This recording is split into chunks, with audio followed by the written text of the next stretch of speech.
कर्जमाफीच्या अटी शर्ती काढून टाका या मागणीसाठी 3 दिवसापासून सुरू असलेलं रोहित पवार यांचं उपोषण सरकारने काही सकारात्मक आश्वासन दिल्यामुळे काल रात्री स्थगित करण्यात आलेलं आहे.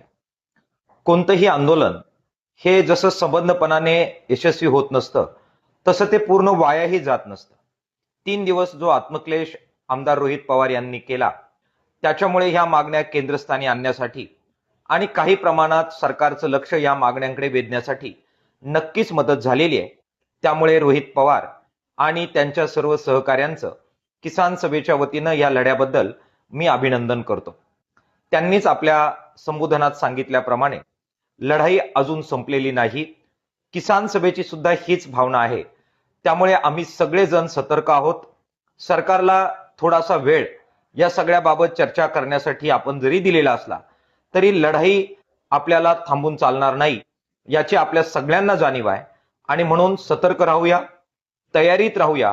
सरकारने दगाफटका केला आणि पुनर्विचार केला नाही, अटी शर्ती तशाच लादण्याचा प्रयत्न केला तर मग मात्र पुन्हा एकदा रणांगणात उतरावं आपल्याला लागेल. त्याची तयारी आत्तापासून आपण सुरू ठेवूया. सर्वांना त्या लढाईसाठी परत एकदा मी सतर्क करतो आणि शुभेच्छाही देतो. सोबत आहोत, जोरदार लढाई करू.